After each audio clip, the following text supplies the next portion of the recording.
Good afternoon, it's 6 o'clock. This is a meeting of the Planning and Zoning Commission. First item that we have is the roll call.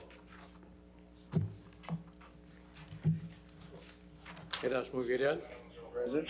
Jose Reyes. Present. Carlos Flores. Javier Compián. Raúl Ogalde. Johnny Narvaez. Present. Vicky Cantú. Present. Daniel Lopez. Present. Jorge Dominguez. For the record, Mr. Chairman, you do have quorum.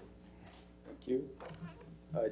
You know that there are Commissioner Compián, Commissioner Dominguez, and Ugalde will not be able to make the meeting. They all had some personal commitments. Make a motion to excuse all 4 absent commissioners. Second. There's a motion and a second. All those in favor? Aye. Motion carries. Thank you. The next item, if everybody could please stand for the Pledge of Allegiance. I pledge allegiance to the flag of the United States of America and to the republic for which it stands, one nation, under God, indivisible, with liberty and justice for all.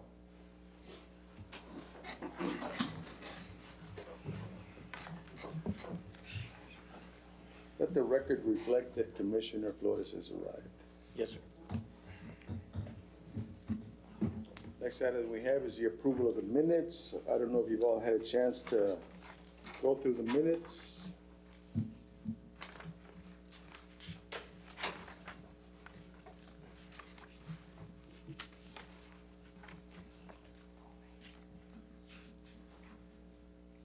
Are there any corrections, deletions, additions to the minutes from anyone? If not, can I have a motion for approval? Make a motion that we approve the minutes of May 17, 2019. We have a motion. Do we have a second? Second. And a second. All those in favor? Aye. Aye. Those against? Motion carries. Thank you. The next item we have is citizens' comments. Are there any citizens' comments? No, thank you. All right. Next item is a public hearing and recommendation of an ordinance. This is amending the zoning ordinance of the City of Laredo by rezoning lots 1 through 10, block 276A, lots 1 through 10, block 277A, and a 30-foot wide between block 277A and 278A, the Western Division, located at 1600 Water Street, from B3 to CBD. For this one. This is a public hearing. Anybody who wishes to speak in favor of this zone change, in favor? Sorry, is this a Horizon Group? Mr. Chairman, we have an update on this. Yes, ma'am. We have 1 letter against and 1 in favor. All right. This is After- the, yeah, is the it- outlet mall. Yes, I have to recuse myself. This is a firm claim. All right. Yeah, so I'll step. Okay. This is a public hearing. Anybody who wishes to speak in favor of the zone change, in favor? Yes, sir.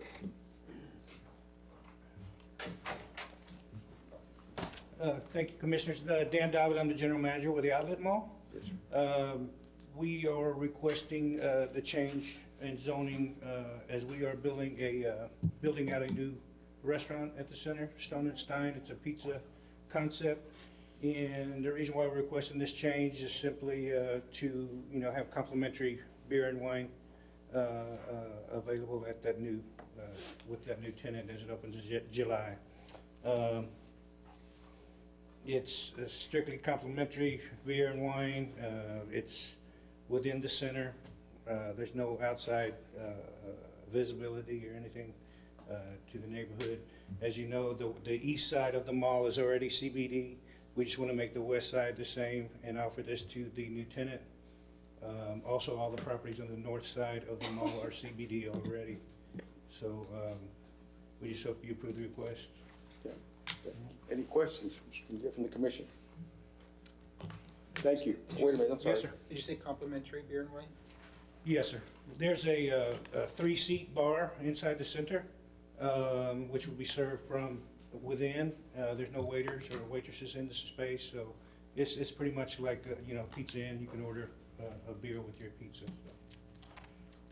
But are the beverages free? Oh, complimentary? I understand your question. No, they're not. They're for purchase. Okay. Compliments. Okay. Any other questions? Thank you. Thank you. The public hearing. Anybody else who wishes to speak in favor of the zone change? In favor? Anybody who wishes to speak against the zone change? I think somebody submitted a comment card that they wanted to speak. Mr. Munguia, Yes. he just spoke. Oh, is that Jose Munguia? I'm Munguia. I'm sorry. All right, yes, this is, we're now asking anybody who wishes to speak against the zone change? Yes, sir, against. Mr. Munguia. Good afternoon. Do I go ahead and put stuff here that I want to show for pictures? Sure. I'm speaking against because, once again, good afternoon. As it is, since the outlets came in, I've been having nothing but headaches with people blocking my driveway. And right now, one of my neighbors has been complaining that lives right in front of the malls. This is another thing. Also, there's a sinkhole that's been creating at the outlets. This is before, and I have pictures of after.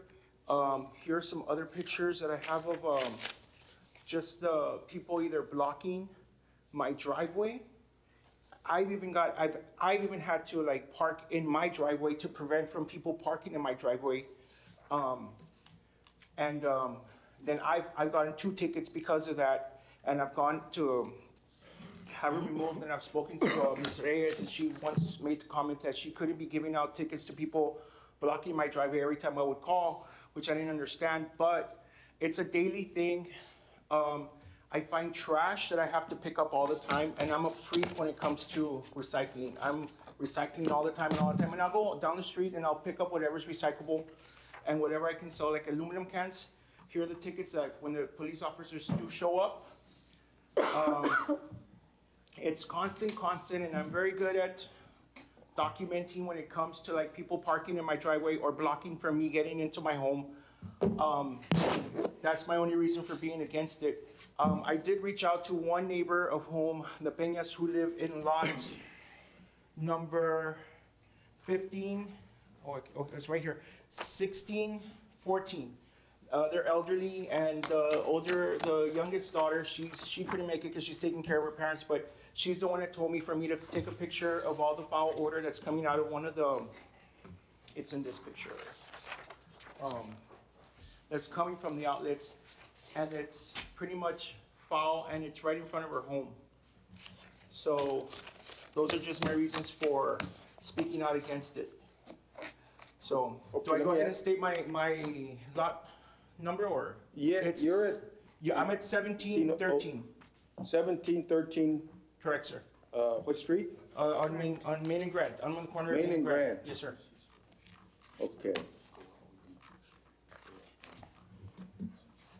And so the issues that you're having is, Trash, people parking in my driveway, and I've even had people, when they they block my driveway, I tell them, you know that you can park in the outlets, and they've made, I don't want to seem disrespectful or anything with some of the words they've said, they've made the comment que hueva, which I found out later on when I went to work, they said it's about work. Anyways, they don't want to park in the outlets because they only get like, I think 2 hours of free parking at the outlets, so they park where I live, which really inconveniences me because I have to park somewhere else, sometimes 2 blocks away just to get into my home.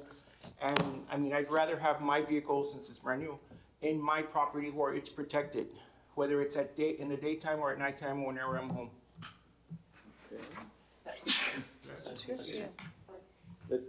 any questions for, yeah.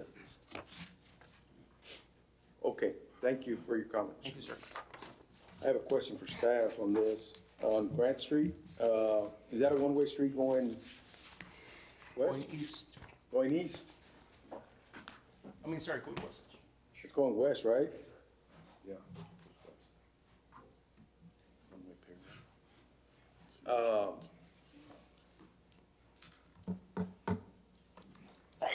Is this an area that we can use no parking signs on his property? It would take an ordinance to do that. Because, I mean, I can see his frustration, but really, you're about a block away, I guess, from the mall. But I do see where, you know, if he's having those problems right now, it may not really be an issue with the zoning change that we're talking about, but it is an issue that he has at this point. And it being something that, have you contacted anybody other than the traffic department? Yes, sir, I have.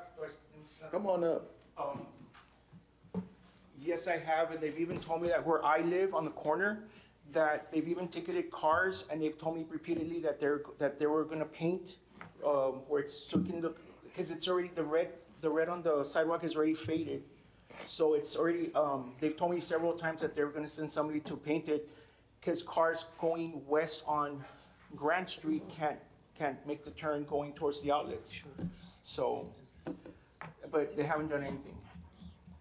Is there anybody here? No, nobody who's from traffic? No. I believe they spoke to Ms. Reyes there at the the one that gives them in charge of trafficking, the traffic department. We'll report it to the traffic Please. department. Because I think and that traffic these issues director. mostly something that traffic can probably resolve. Yes. Remember Through that, signage or through, I mean, even if red they curve. just- Yeah, paint the curve again, because it's an issue that, and in, was it 4th of July last year was crazy. So, I mean, I couldn't even get in to my drive, I had to park 4 blocks away. Okay. well, clearly, people shouldn't be parking in front of a driveway.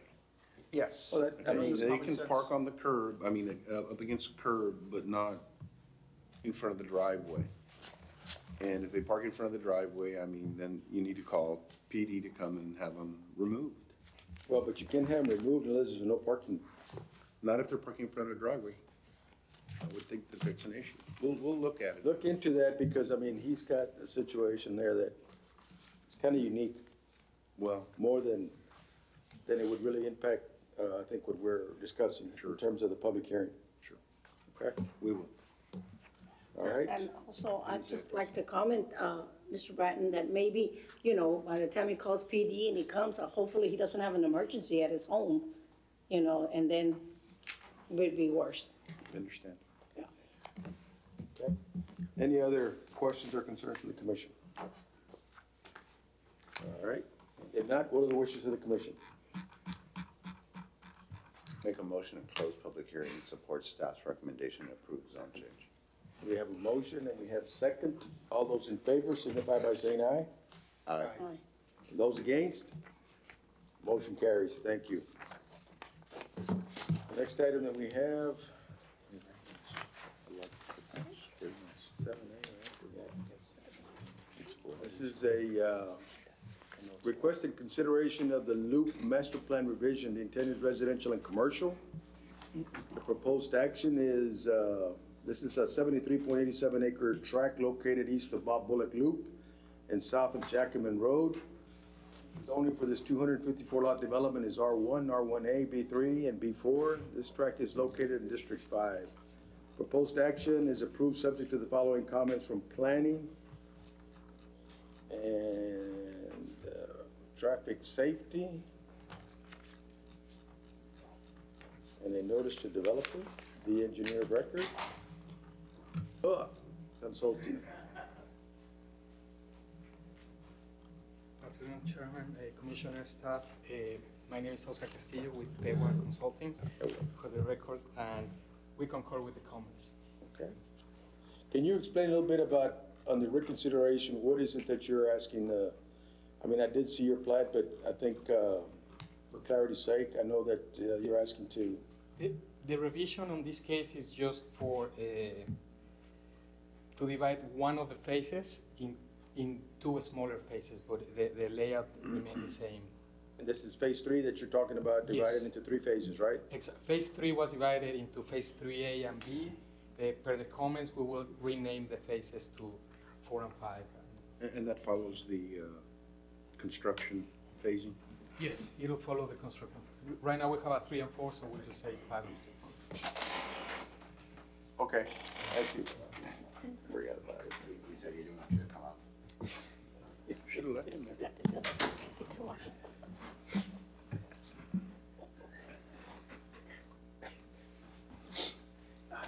Hi, I'm Carlos. He said you're in punishment for getting here one minute Okay. late. Does anybody have any questions for Mr. Castillo? The next one. We just started. No questions, what are the wishes of the commission?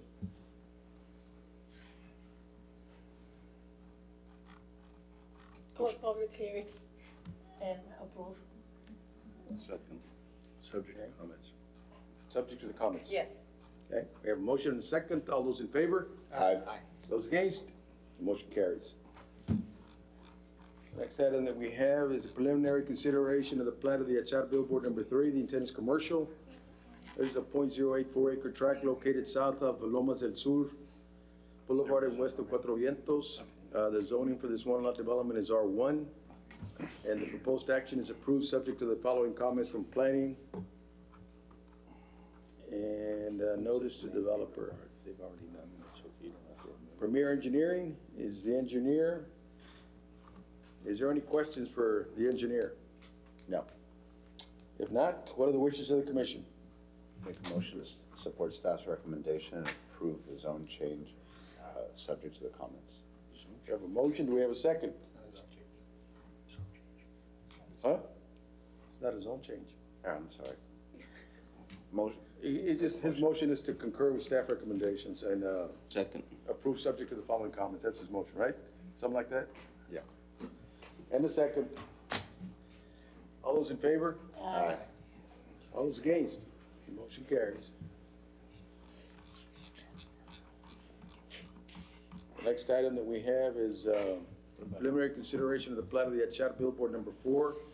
The intent is commercial. This is a .084 acre tract located north of Pitamangana Road and east of Cuatro Vientos Road. And the proposed action is approved subject to the following comments from planning. I have a question for staff. Sure. Why are we even doing this? Because they need to go, for the billboards, they gotta go from an R1 to a B4. Which one is that? 8A and 8B, 8B. but we approved 8A. Actually, we're just noting that there may be a zone change required, but my understanding is they've already actually done those. So the zoning is already proper and appropriate. The zone has already been done? You can't, I thought you couldn't have R. They recently did a rezone. So is it's zoning already- R1 or B4? There are before now. It already is a B4, or? So why does did you it say list it as R1? Our maps were not updated, but I did see, they did turn in the ordinance where it's already been approved.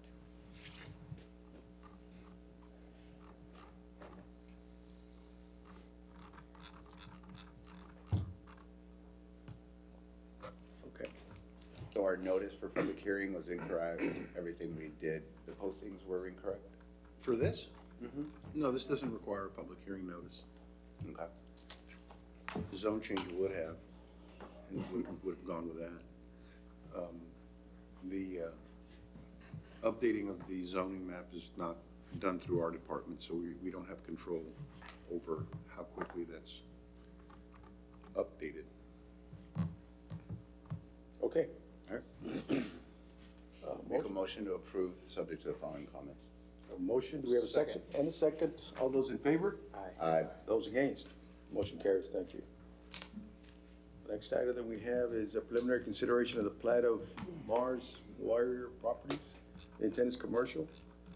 This is a 1.1238 acre tract located north of Jaime Zapata Memorial Highway and east of Rancho Grande Drive. The proposed action is approved subject to the following comments from planning, from engineering, from fire. Mr. Chairman, Yes, the engineer has asked that this item be tabled. table?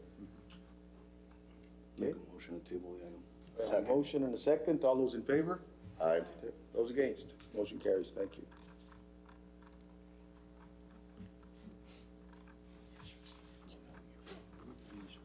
The next item that we have is preliminary consideration of the plat of the Loop subdivision Phase 3A. Intent is residential. This is a 10.86 acre tract, and it's located northeast of the Loop subdivision Phase 3 and south of Electric Drive. It's a 51 acre development. The zoning is R1A, and the proposed action is approved subject to the following comments from planning, engineering, water and utilities, traffic safety, parks and leisure, This is a 51. Webb County, and a notice to developer. Commissioners, staff, It's 51 lots, not it's 51 51 acres. lots. What did I say? Well, no, it says acres, but it's lots. I want to clarify. It's- Well, yeah, it's 10.6 acres, 51 lots. Yeah. Yeah. For the record, Oscar Castillo with Consulting, and we concur with the comments. Thank you. What are the wishes of the commission? Motion to approve, subject to the following comments. Motion, do we have a second? Second. And a second. All those in favor? Aye. Those against? Motion carries, thank you. Next item is the preliminary consideration of the replat of lot 214 and 215, Block 8, Regency Park, Section 2, Unit 1, subdivision plat into lot 215A, Regency Park, Section 2, Unit 1, subdivision replat. The intent is residential. Purpose of this replat is to join two smaller lots into one larger lot. The proposed action is approved subject to the following comments from planning, from engineering, from water and utilities, and a notice to Webb County, and a notice to developer. Guerra Engineering.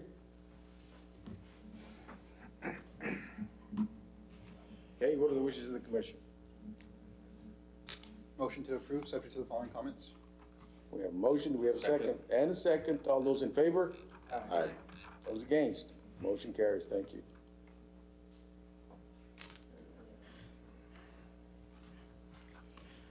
Next item we have is preliminary reconsideration of the plat of Embarcadero Phase 2 subdivision. The intent is commercial. This is a 21.87 acre tract located north of Bob Bullock Loop and east of Farm to Market 1472. The zoning for this four-lot development is M1. The proposed action is approved subject to the following comments from planning, from water and utilities, from Webb County, and a notice to developer from planning. Engineer is Camacho Hernandez and Associates.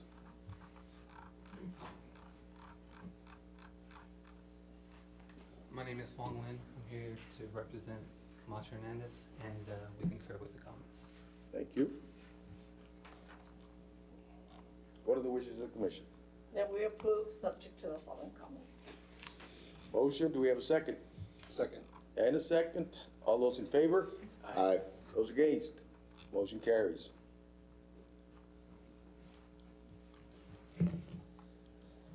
Next item that we have is the preliminary reconsideration of the plat of Nava Planchitos. The intent is commercial. This is a 1.35 acre tract located south of Farm to Market 1472 and west of Coal Mine Road.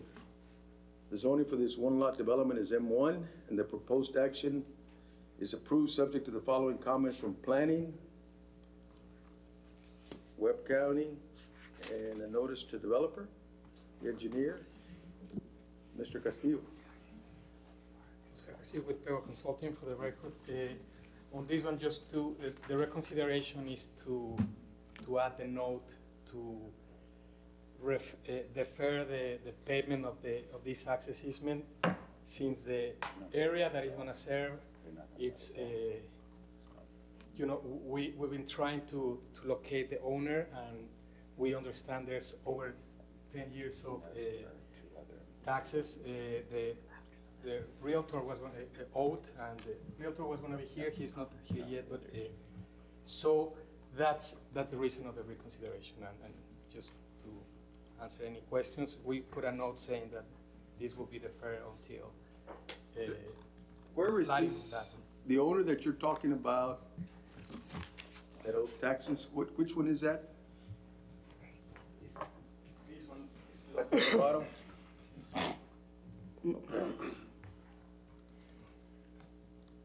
Okay. So this 50-foot access is to give access to this lot that we can find that. Do you have the dimensions of that lot by any chance, when you did your survey?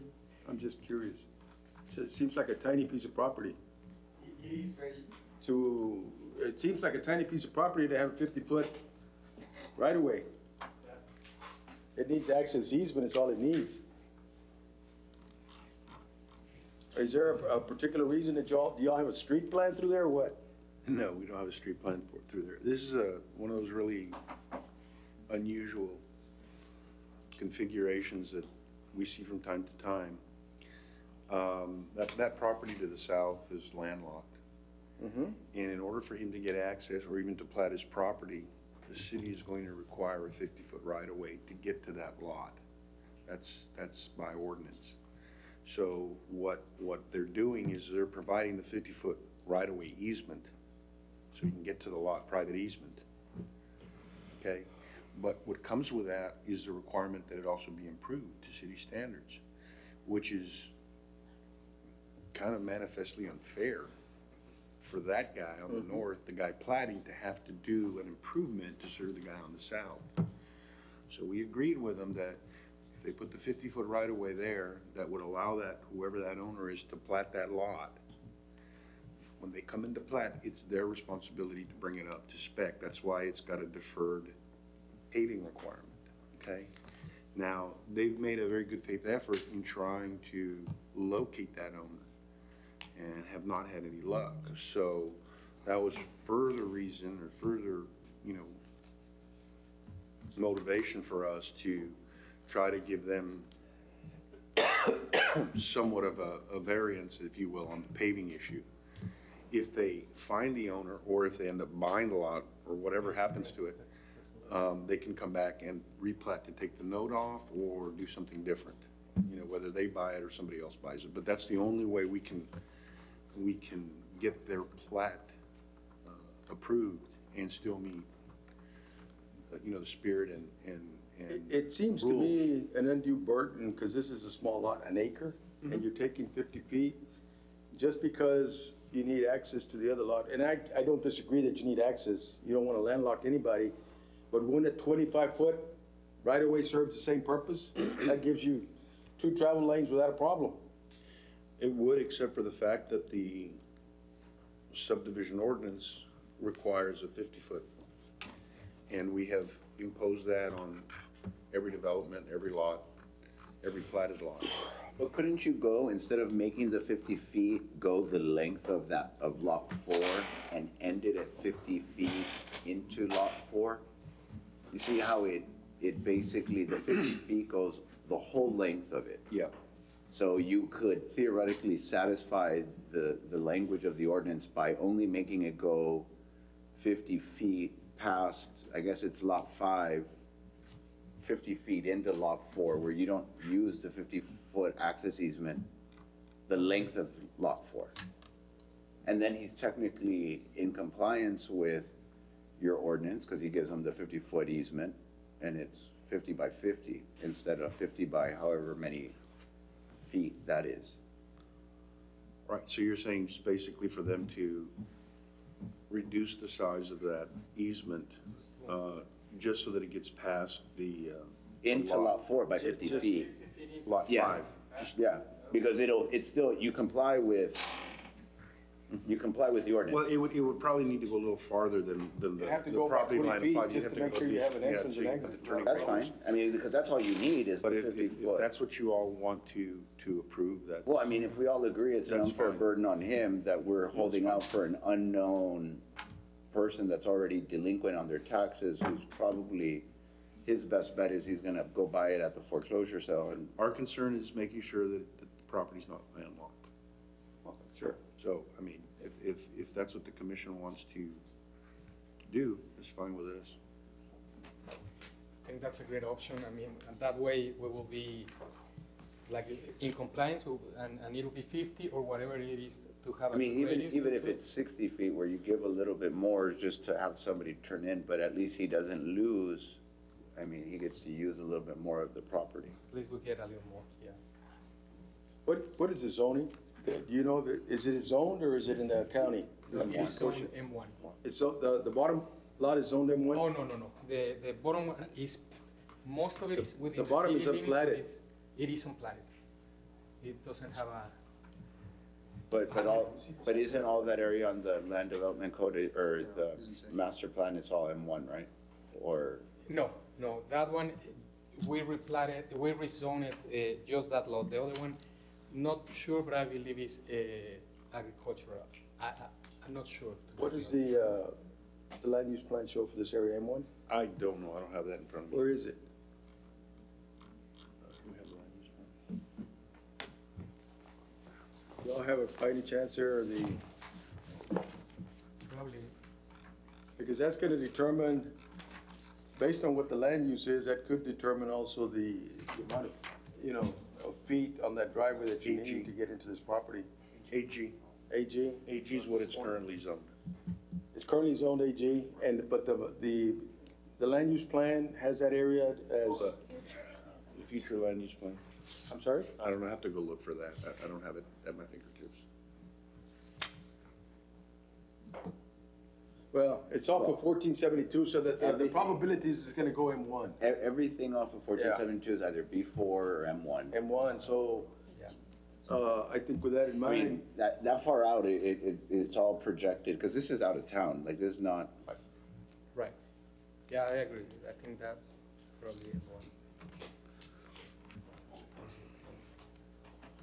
so then I think, your idea is a good one, Commissioner Thayes, on just, taking it maybe 20 feet past the property line to give them an access entrance. well, I said 50, just because he has to comply with, Well, 50-foot wide easement, but I'm talking about, but you still gotta make it 50-foot wide For to a the property driveway. as well, like, it'd have to be, like, the you wanna right go of way 50 feet past the property line?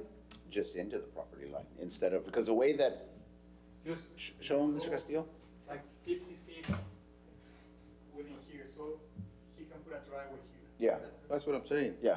Yeah, but if you go to his property line, you know what I'm saying is you have to go past his property line a little bit to get that driveway in, right? Yeah. So you need 20 feet past that, 25 feet.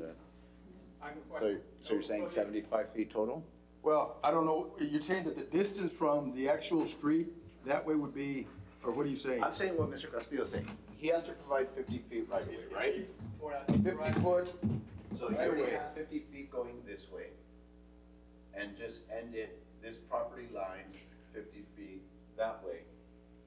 And that's the only right of way, and that way they have access, they use the rest of it. yeah, but why do you have to go all the way 50 feet? Because the property line. Because the ordinance says you have to No, provide. it's 50 foot wide, but you gotta provide. Yeah, but which way are you?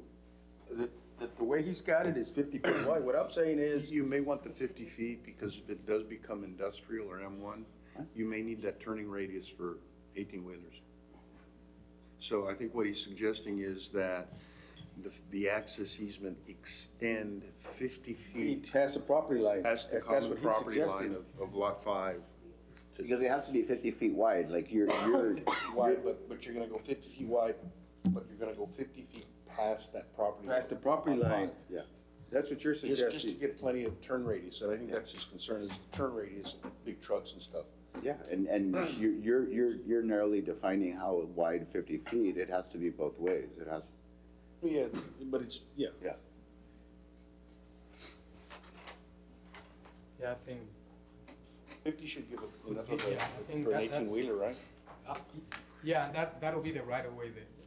It'll give turn radius.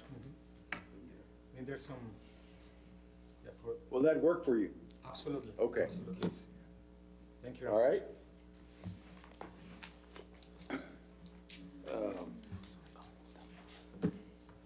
Do we have a motion to approve, Commissioner?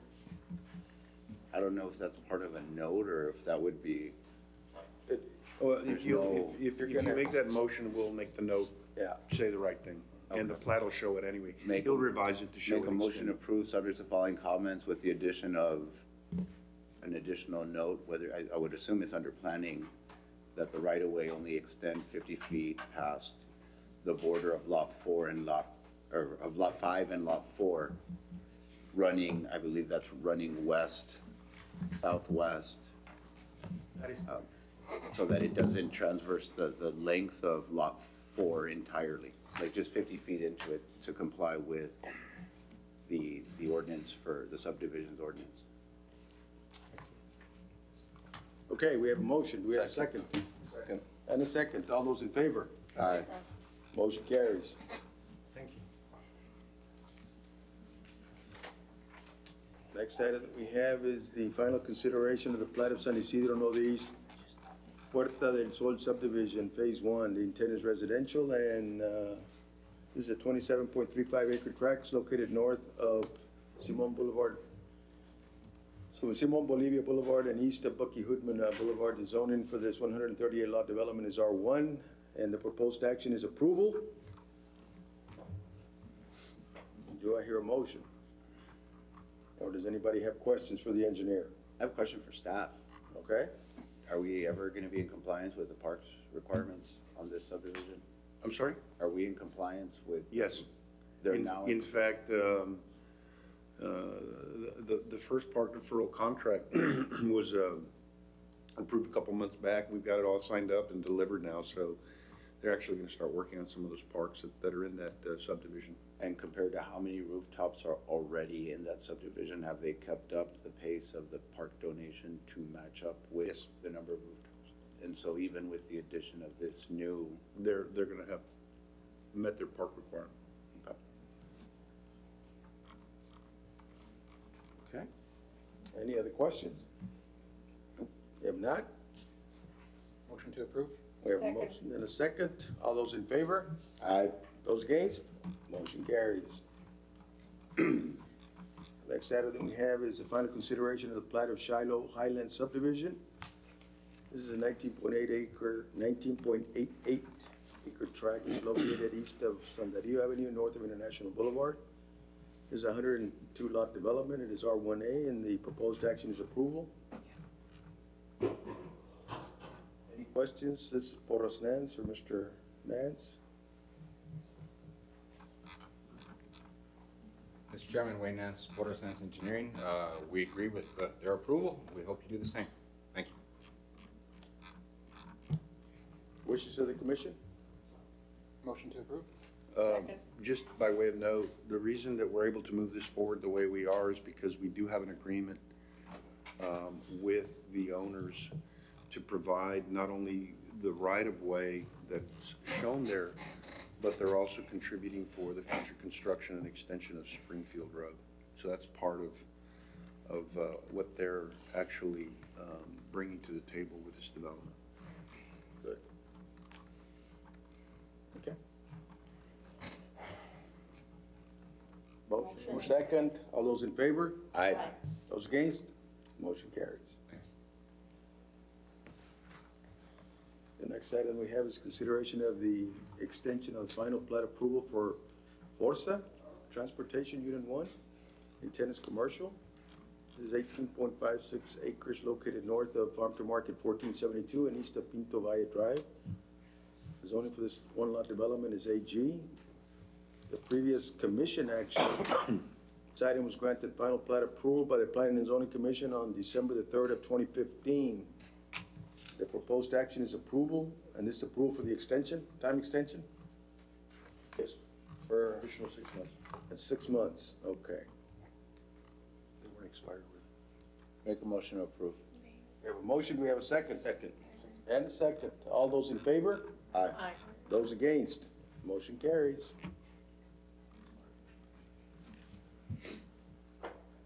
Next item that we have is discussion with possible action amending the Laredo Land Development Code of the City of Laredo by revising Article 4, Section 24.65.0, General Supplemental Provisions, Letter A, residential, to allow tractor trucks and certain trailers to park in residential zoning districts with a parking permit, providing for a publication and effective date. Mr. Bratton, who's gonna make this presentation? Well, it's more of just we put it on because this is something that council had discussed back in, I don't know, September. We viewed it as just kind of a general discussion the council had, but apparently they wanted more than just a general discussion. What basically this is, and I don't know if you all remember, but about maybe a year ago, or a little less than a year ago, we revised this section of the ordinance to pretty much eliminate trucks, commercial trucks, tractors, and panel trucks, and all those from parking anywhere in a residential neighborhood. Okay.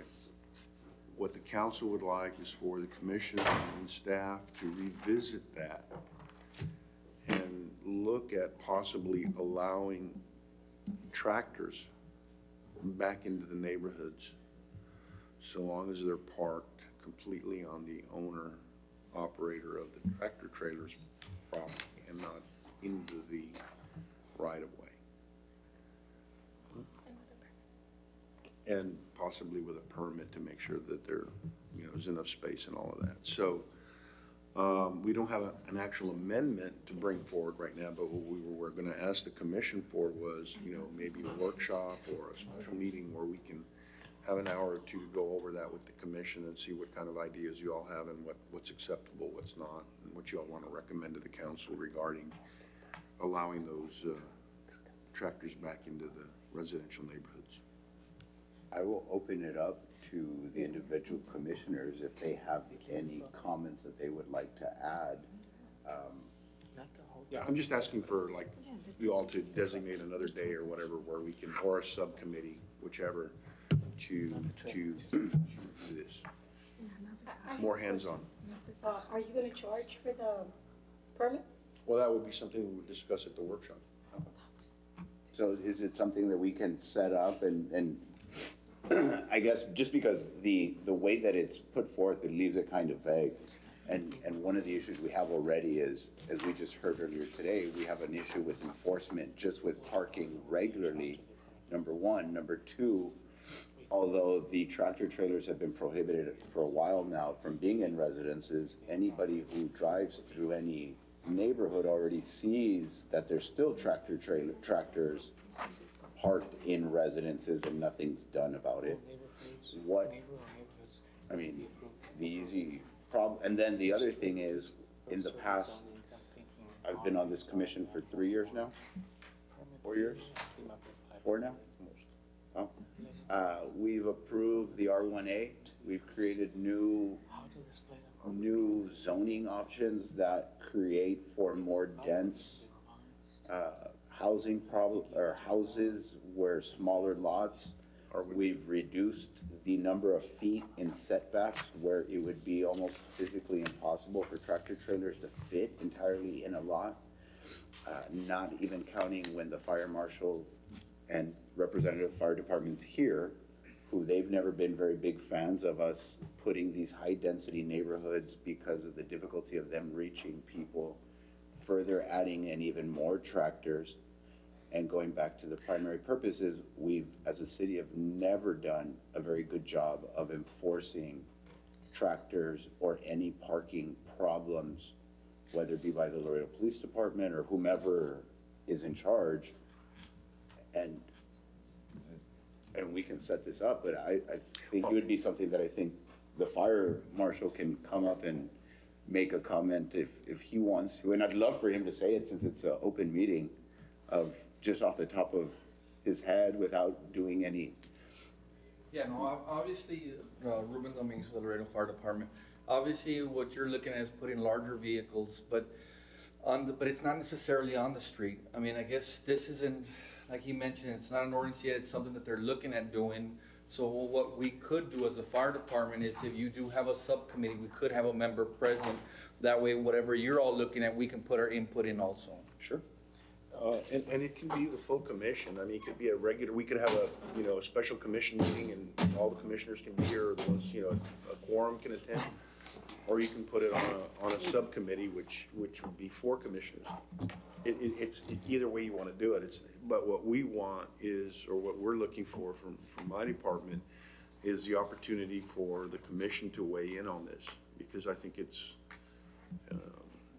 has a lot of implications. I agree with you, and I think we could have that discussion at that kind of a meeting where, everybody kind of has thought about it and mulled it over, and then we can talk about it and decide what direction, or the commission can decide what direction they want to go, what kind of a recommendation they want to make. I mean, it's not unheard of for the commission to say, we don't think that's a good idea, I mean, because of this, and then you take that forward. And if council says, well, we disagree with the commission, go back and do it, that's a different, that's the policy committee, or that's the policy power of the council. But I think it needs to be fleshed out and discussed, and then a recommendation sent to the council. Nathan, can I ask, what prompted this? Like, why did this come up? It was brought up by, I think it was George. think it was either Councilman Algeld or Councilmember San Miguel. I'm not sure which. I don't want to get either one of them in trouble. I guess just to. But we'll go back. I can get you that. I mean, Well, go ahead.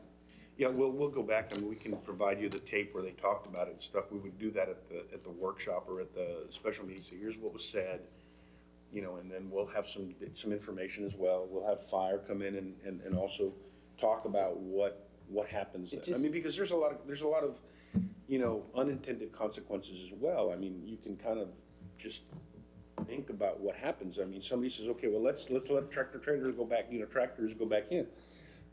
Well, we've reduced our paving standards. Without getting So too in much. residential streets, you've got these tractors going in, and they're going on pavement, obviously. Another thing that pops into mind is that, those drivers, they get up early in the morning, and those trucks are not quiet. So, 4 o'clock in the morning, they're turning their vehicles on, and what happens to the peace and quiet of the neighborhood? They're waking me up. So that's another, sometimes they leave them running. You have, then you say, okay, we're gonna have a permitting process and we're gonna allow these tractors back into the neighborhood. Well, then what happens to all the other commercial trucks and guys that are pulling trailers and going, hey, wait a minute, I have a lift truck, I have this kind of a truck, why can't I come and park on my property? You let these other guys. So all of those things have to be discussed, they have to be, articulated, and then the commission can make their recommendation. Say, yeah, we think it's a great idea, or we think it's a terrible idea, or we think this is a better idea, whatever. But I think we have to have that discussion and come up with something, a response, let me put it that way. What does, the first meetings of the month tend to be the shorter ones, right? Well, we try to make them all short for you, but sometimes. No. You would want it on a plating meeting, not on a zoning meeting. Yes. And so what I was asking was, what does it look like the first meeting of next month? Because it's something. We don't know, the deadline was, what, today or yesterday? That's for next meeting. For next Which is week, the so. second. But usually, I mean, they're fairly light on the plat meetings. That's all you have, like this. I guess I'll put it up to the commission to come for a vote. If they want to do, option A is do it in front of a full meeting, or option B is set up a subcommittee where they have their own meeting. And then option C, do you want it on a regular P and Z meeting date, or option D, do you want it on a special meeting date? If it's gonna be before the full commission, it'd have to be we just do it on a regular day when we know we have something short, like a shorter docket or shorter agenda. We just need to plan on, I think it's important that the full commission. I agree with you. I think it's something that affects every single. Because if I go back in time, many years ago, when an R3 allowed tractor trailers to park, the ordinance was changed, okay?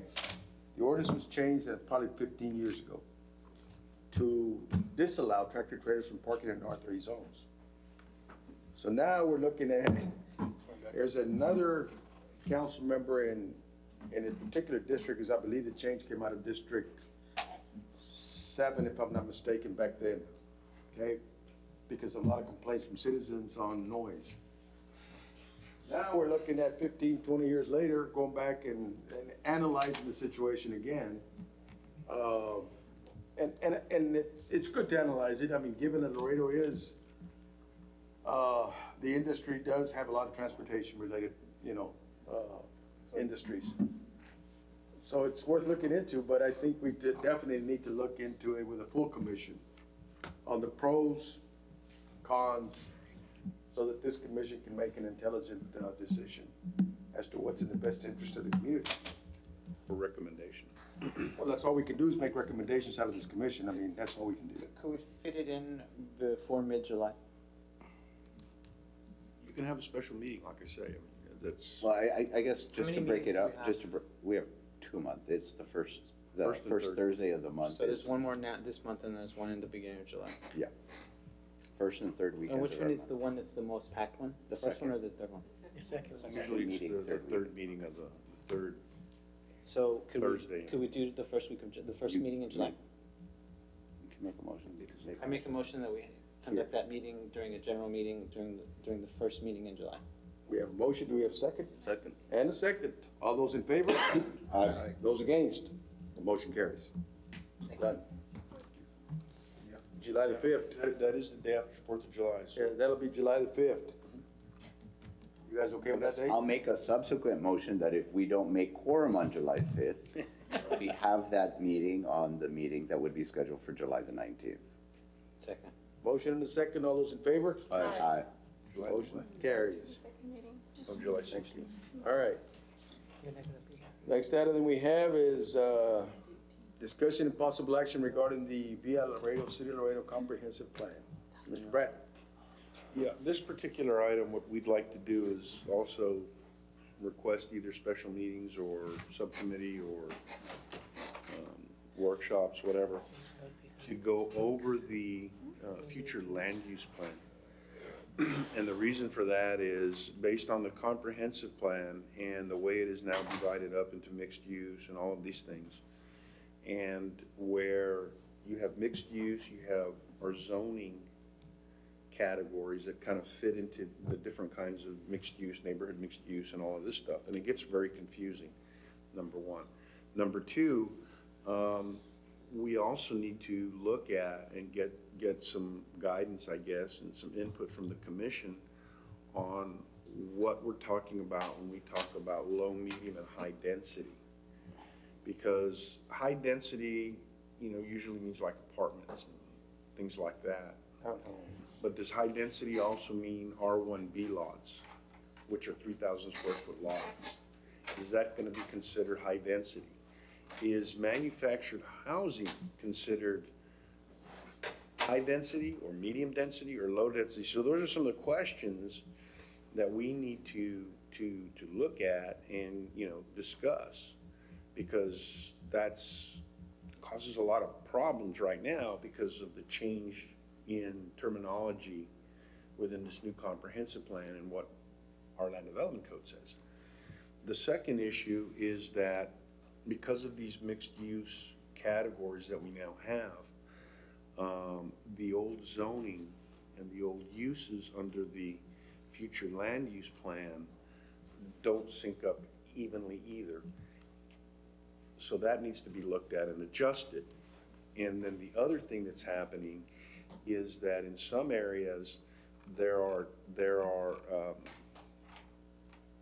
still, I don't want to say they're errors, but anomalies, because there will be areas that, for example, along Mines Road, that even in the future land use plan say agricultural. And we know that's not what the intent is, and we know that's not what happens. But because now we're tied to the comp plan much more rigidly, when we look at that as a staff, we go, well, that's AG, it says AG, and they want M1, that's a deviation from what's in the map, and it doesn't accurately reflect it, but we still have to come back and say, well, we don't recommend it because this is our guide, this is what we're sticking to, and this is what the council has said is their template. And so that needs to be updated, cleaned up, and modified in a sensible way so that the comp plan can work with the long range, the future land use map, and then we can start adjusting the ordinance over here on the land development side, the land development code side as well. So we're going to have to stage it, and that's not unusual. You transition, but we need to start doing that. We've had a year to work through it. We kind of now see where there are issues and inconsistencies and problems so that we can now discuss it in a more enlightened way. Yes. I have a comment. I think it's really great that you bring up this point, because I think a lot of times, at least I can only speak for myself, but I feel like a lot of times we really don't know or understand what the objective of zoning something a certain way under the comp plan was done for, why that decision was made. And so then we get something that's trying to deviate from it, and the only comment that we have is, well, we don't have a problem with it. The only reason that we're objecting to it is because it doesn't comply with the comp plan. And I feel like the planning department, really, you all fall under the auspices of the city manager. And the city manager is directed with policy and the ordinances that the city council decides. So just in my view, just structurally, it seems like you all are the ones who are here to advocate for the comp plan. And so that if there's gonna be a variation from the comp plan that we're required to decide upon, I think that you all are the advocates of the comp plan and saying, this is why this is this way, and this is why this won't work in this way. Or alternatively, this is the attempt we made with this developer to get them to come into compliance with the comp plan, and this is why they chose not to. And I don't feel like we really have that discussion when we're coming up on an issue that's asking for a variation of the comp plan. And I'm not a professional planner. I don't work in the zoning department, in the planning department. So there's no way for me to evaluate that. There's no way for any of us to evaluate, except for maybe you, sir, because you obviously, you had this career. But at least I can speak for myself. The rest of us, we don't have that ability. So we're really relying on you to be an advocate for the comp plan. We're, Bless you. if you read through the comp plan, the council adopted the comp plan, that's our guidance. We're obligated to, stay sort of within the four corners of the comp plan. But it doesn't mean that the comp plan was the end-all, be-all, perfect document, okay? There are always going to be unintended consequences. And when you take a land use map that had been approved way before the comp plan, and it sort of has evolved, if you will, and take your comp plan and then throw that into the comp plan, it's going to be disjointed, okay? Because the comp plan, the future land use plan recognized our current zoning scheme, or not our current, our then zoning scheme, which is our current zoning scheme, okay? The comp plan is a recommendation, a guide, and all of that, but it still needs to sync up. So when you have a different kind of land use description, okay, it's very difficult to make them work, okay? And in the comp plan, it tells us, and you tell us, you're supposed to be the advocate for the comp plan and all that. Well, it tells us that we're supposed to do that. We're supposed to tell you when it's out of sync, and we do. And we tell you why, because right now, that's what our map is showing us. Now, the other thing is, it is very seldom, if ever, that we are asked our opinion on why that is like that, or what do you all see, or what do you think about this inconsistency? Part of the reason that we don't offer it is because, just like you, it's only a recommendation or observation. The ultimate zoning change is within the discretion of the city council. So even if you have a zoning map that shows a certain pattern, and the council says, we don't like that pattern, or we don't think it's applicable, or we think that, M1 is great there, not R1, well, guess what? Whether it's in the comp plan, whether it's on the future land use map, or anywhere else, the discretion to make that decision and to make that change is up to the city council. One more second. Once the city council makes that change and an ordinance is approved by both state law, and not by state law, but by the charter, I believe, and by the land development code, it automatically updates that piece of the future land use plan. So when they make that decision, that gets changed in the future land use plan. And that then we can go back and look at and see that progression and say, you know what? Councils have made what was once a residential corridor, they've allowed it to become more commercial, and they're allowing it to become more intensely commercial over time. And then you start looking at saying, you know what? It's not a bad idea, based on what's happening, for that whole corridor to turn into a mixed-use center or something else. Okay, whether it's neighborhood or regional or whatever.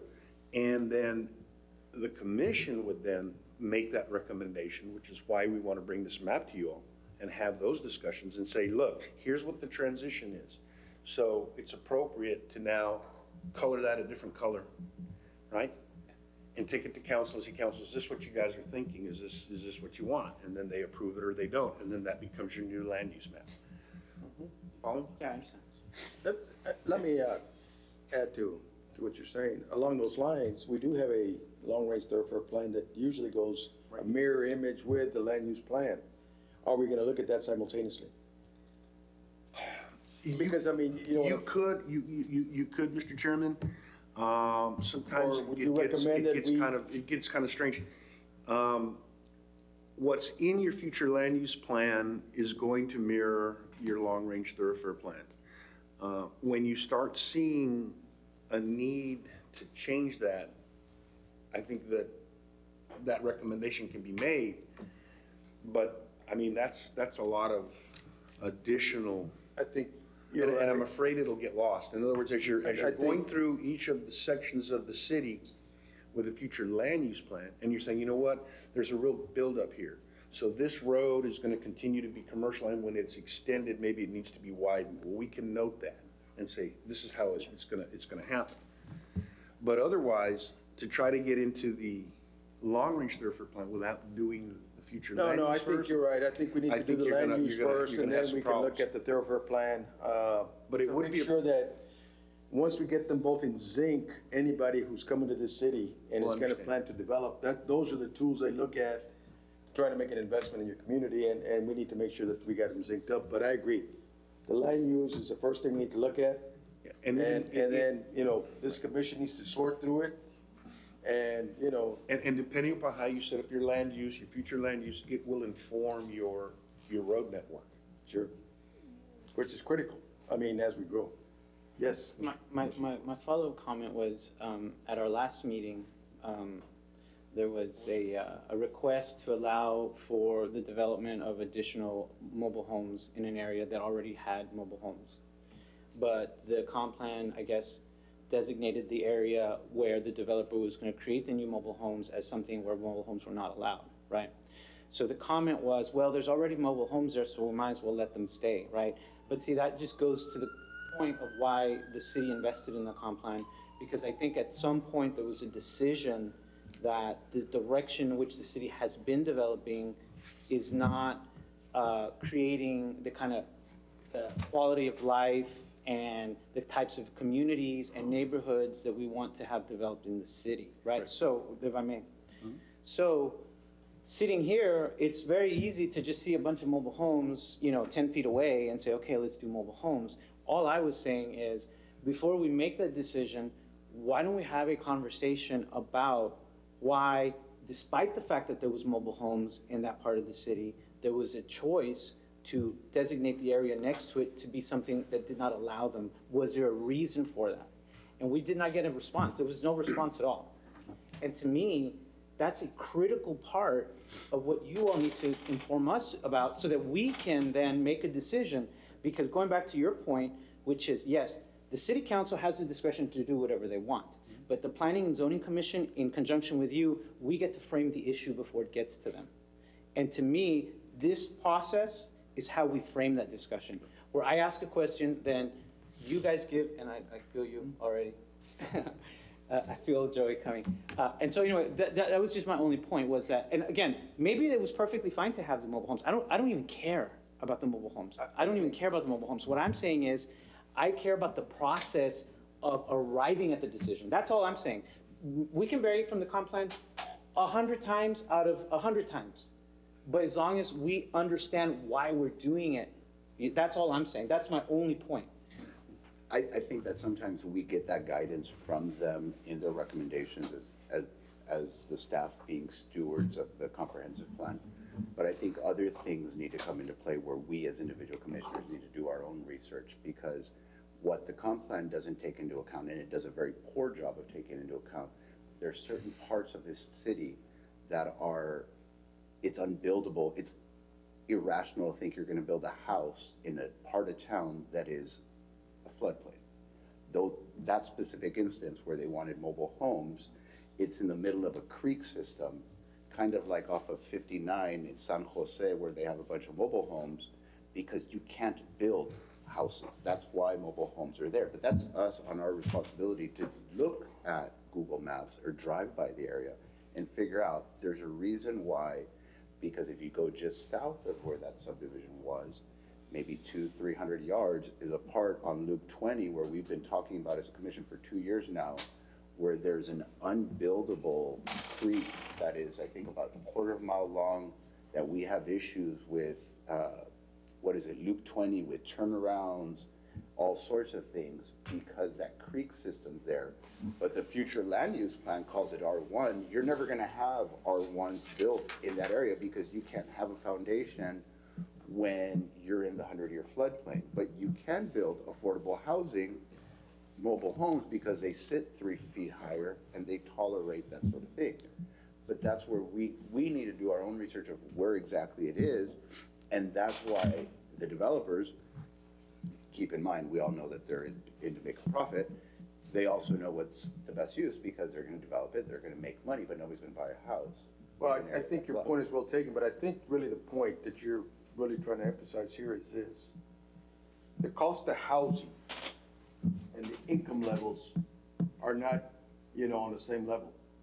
If you look at the trends nationwide right now, the cost of housing is so high and the income levels cannot afford that unit price right now, which is gonna become a problem in the future. But I believe what you're alluding to is exactly that. You're talking more about floodplain development, but it's really mostly about who is my customer, what can my customer afford, and what can I do to develop this property? Because the driving force is really, do you have customers that can afford a certain price? Because that's where the market is now, as opposed to this type of development that may be a little lower in cost that can be afforded. And I agree that. But I also agree that there's parts of the land use plan or the comp plan that say this part of property is zoned, proposed for something else, and it's unbuildable. And I think this is what Nathan wants us to try to get together and say, let's look at the comp plan and let's look at the land use plan and see how we can match it up as a commission to where it makes some sort of sense. Some sort of sense. I'm not gonna say it's gonna make perfect sense, but some sort of sense. With that said, If I may? yes. No, I don't want to belabor the point or anything like that, but I would like to say this. In the case that you're talking about where you've got floodplain and things like that, and you say, well, you know what, because we can elevate mobile homes and do these, or manufactured housing and do all this stuff, that might be ideal. The thing that happens a lot with floodplain is, I'm not saying that area. No, I just want to give you an example right of how far you have to kind of go into those issues. You'll have some developers will build anything they can anywhere, and they'll get an engineer who's smart enough or crafty enough, depending upon what's going on, to figure out that he can go and get a conditional letter of map amendment or a letter of map amendment and channelize that thing and get those properties out of the floodplain. So all of a sudden now it's suitable for single-family detached homes that don't need to be elevated, right? It happens a lot. And then you'll have, some kind of a channel or creek running through the development that channelizes all that water and the rest of the property then, which is perfectly fine. It can be very expensive, but sometimes the yield of is worth it for a developer. And so they'll do that. So you have to look at those issues as well. Is there a possibility that that's going to happen? The other thing that I would go back to is that you've got goals and objectives in your comp plan. It says these, here's our goals and this is how you get to them and do these things and do that. But when the comp plan was being reviewed by the commission, do any of you remember us talking about the future land use plan and getting it out and using it? I don't. It wasn't discussed very much. And there were no changes made to the future land use plan. I remember you saying that they had to be reconciled. Who? I remember you saying they had to be reconciled. Well, I said it several times, but it wasn't, okay? And so that future land use plan is based on the old comp plan and the current land development code, okay? That's the problem. So that's what I'm trying to get at, because now the next logical step is, okay, now we have our, our Bible here. Now we need to have our, whatever over here now. We need to bring those up to date. And that starts with, in my mind, the future land use plan, because that's going to inform how you want your roadway system, which is what the chairman's talking about. So as we're going through that, and it can get pretty detailed. I mean, you're right. You're looking at Google Earth. You're looking at what does that terrain look like, what's around it, what makes sense. For example, again, not to belabor it, Mines Road. There's a huge discussion about what should happen on the riverside of Mines Road. Should that be residential? Should it be commercial? Should it be warehousing? Right? Because you want to protect the river. They've got some of the nicest land visually, I mean, view-wise there. So do you want to just flatten that thing out and put a bunch of warehouses and then have, you know, spills, you know, affect your water supply? Or do you want to buffer it? Do you want to say, okay, well, it's okay up here because it's not near a creek, it's, you know, should be okay, and then the rest of this has to be done a certain way, has to be, you know, low density or whatever.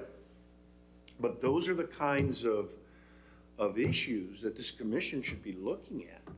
And those things, I mean, it can go out for years. Now, if the councilman or whomever is making the zone change decision decides that that's not what he wants to do, well, We can't do anything about it. I say, I mean, there's nothing you can do about it. It's completely within their discretion to do that, to change it or do whatever they want, I mean, for whatever reason. But at least from the staff's perspective, we're comfortable with, you know, making those recommendations and saying, look, here is what, we've gone over this, and this is really kind of what works there. Now, if you want to do something different, council, that's fine, but this is what we're comfortable with. And so, based on that, based on the language in the comp plan, we don't recommend it, you know. But I mean, we get cases that go to council every, you know, once a month where we've recommended against it, you've recommended against it, and the council says, we think it's a great idea, let's do it. And they override you, and they, you know, and they have to override you actually, because now it requires not a simple majority, but it requires 6 votes of the council. That's right. Okay? That's coming, and I think that's fine if they're gonna override us. I just wanna make sure that we Well, are I mean, thorough in it's our their process. discretion. Yeah. I mean, they're the elected officials, they're the policymakers, and so, you know, that's their job. But I think our job is to get it all organized in a way that works with the commission's input, and you guys are our direct link that way. And so that's why that'll take, you know, that could take 3 or 4 meetings, you know, hour and a half meetings. We did it, you were here 2 or 3 years ago, and I mean, we had some real good discussion, and I don't know if any of you were here at that time, but we went, you know, we just kind of said, let's look at this quarter, and let's look at this piece, and we eventually got through the whole map. But we did it in chunks where we could, you know, look at the map, look at Google Earth, talk about it. You know, I've been there, this is what I'm seeing. And this should change, or this should stay the same, whatever. And it was pretty efficient. So, and because we try to just, you know, move through it in a rational way. So that's what I'm trying to get in front of the commission now, because I think that's some of the serious work, you know, aside from making recommendations and approving plats, which is very important, where this commission has a big impact. Okay. Thank you. On development.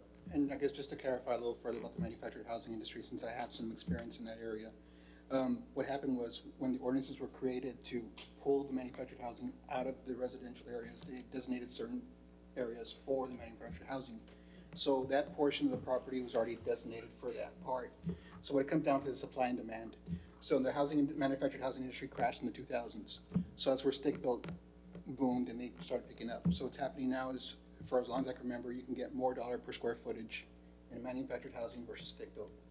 So with the increase of interest rates and so forth, it's harder to put somebody in a stick-built house versus a manufactured housing. So what I'm assuming what's happening in this situation with this developer is that, yes, it's probably zoned, I think it was an R1A, but being that the supply and demand and able to put somebody into affordable housing, and since the section that was previously sectioned for manufactured housing is there, he felt in order to get this developed and put people into homes, the best bet was to probably put them in a manufactured housing section. So that's pretty much why I'm assuming that, you know, went that direction.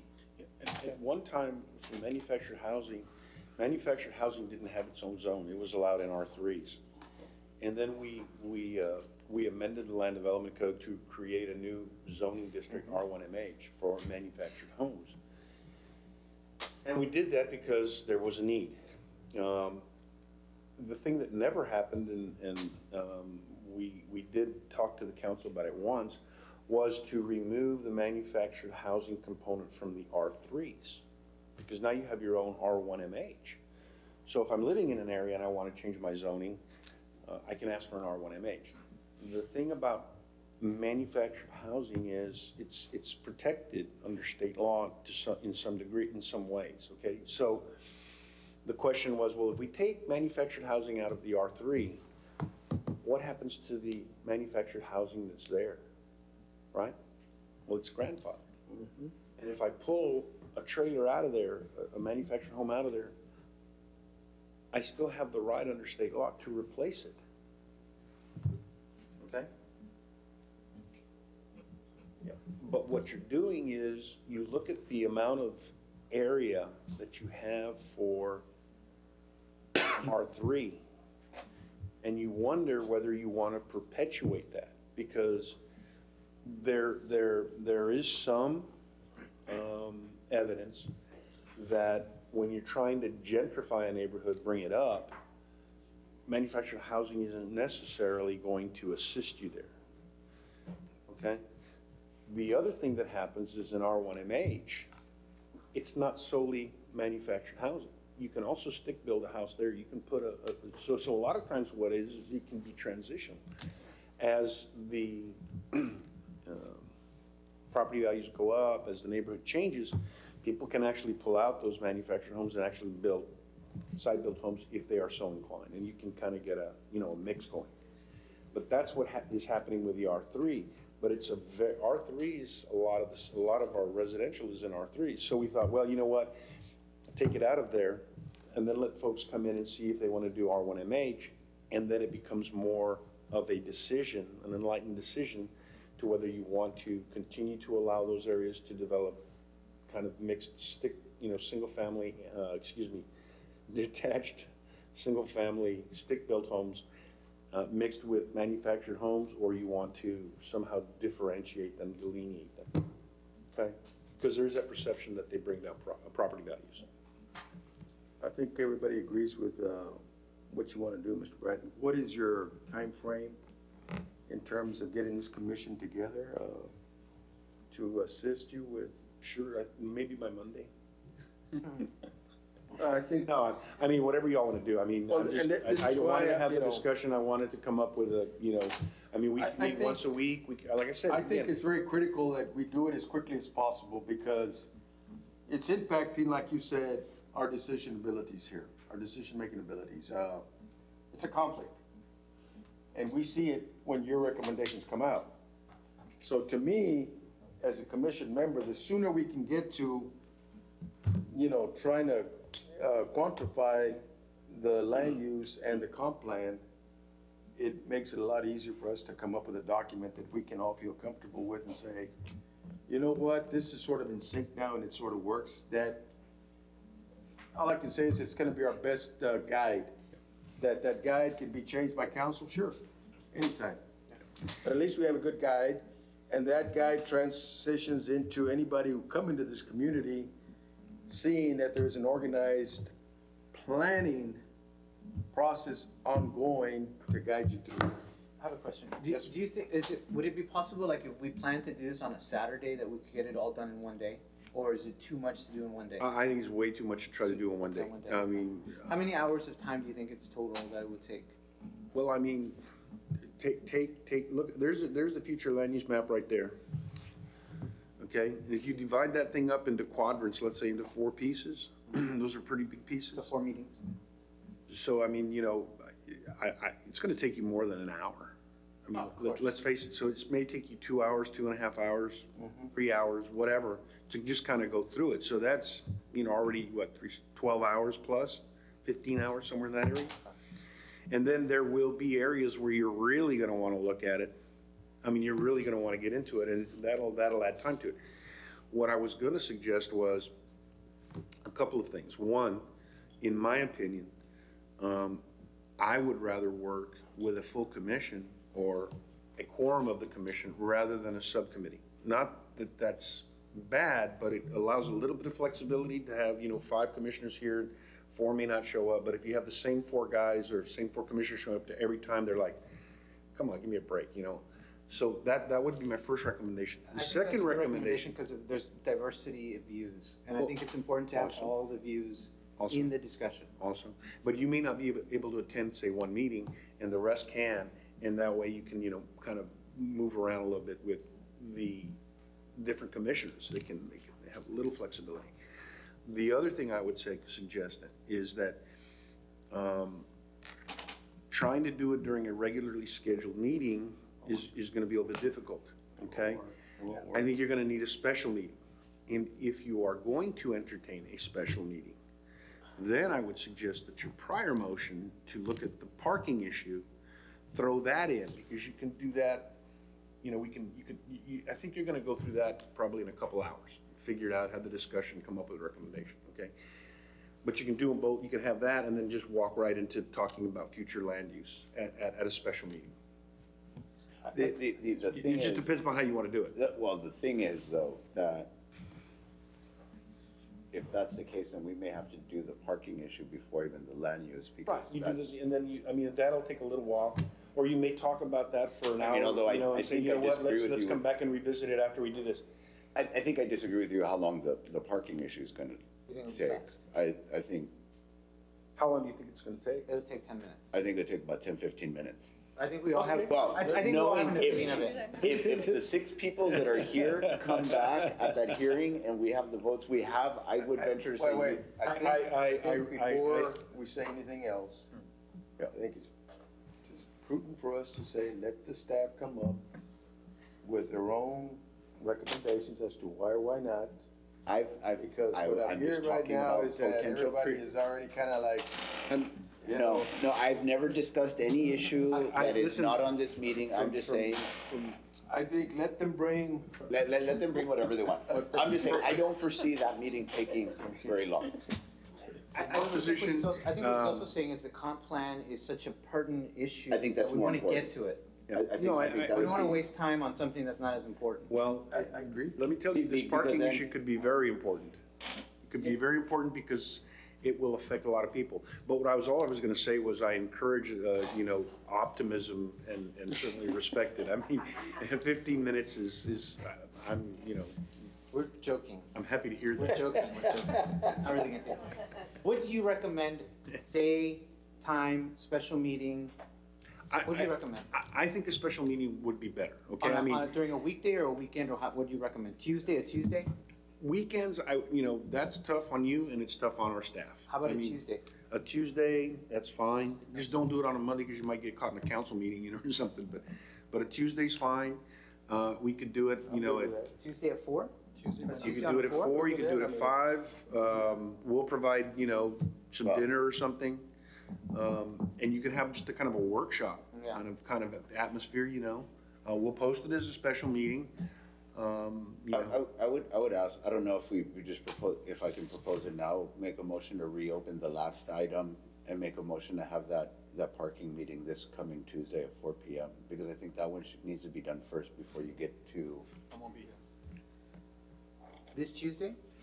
Well, we need 3 days posting. You need to post 3 days. We couldn't. We also need to reserve the room. No, hold on, but I don't know if that's right, because I think what we should do is if we're gonna do a Tuesday meeting, we should do the comp plan meeting. Because the other one can be tied to the other meeting. I think if you don't do the parking meeting, the issue technically resolving the truck issue first. Is that issue on the parking before the city council at the next meeting? No.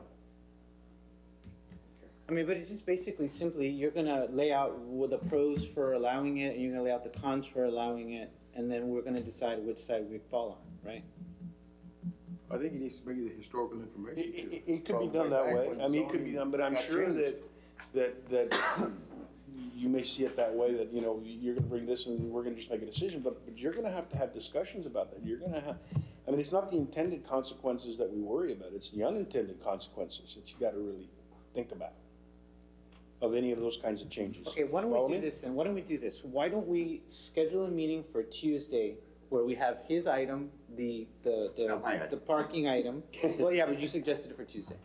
I just. And then an introductory, and then we can begin, depending, Nathan, on how quickly we get through it, we can begin the discussion on the comp plan at that same Tuesday meeting. Like, let's say we're into it for 2 hours and we've come up with a conclusion of what we want on the parking thing, and we want to work another 2 hours, but we can start the comp plan, so you can notice for both, so that way we have that flexibility if we want to do that. And then if at the end we're too tired and we don't want to, we don't want to move into the comp plan, we can decide to table that till the next special meeting also. Well, what about if at our next meeting, instead of here starting at 6, well, it starts at 6, our meeting, but to discuss the parking, that maybe we can be here at 5? No, An hour before? I mean, I'm fine with getting here at 4 on Tuesday, like coming here early. It's just, I agree with Carlos, if we just, or Commissioner Flores, if we just listen. No, but I'm saying the same day that we have our regular meetings on first and third week. Oh, yeah. That same day to get together just an hour earlier. Well, it may take more than an hour. Yeah, that's the problem. It's gonna take more than an hour. What can happen? Well, but then the next time we meet again for that hour, or no, that's too Well, slow. no, it's just, 1 hour is just not gonna cut it. I mean, once you start getting into deciphering the land use plan, the ideas are flowing, and you gotta go for about 2-3 hours. Or what if we start at 4? Or why don't we do the Thursdays that we don't meet?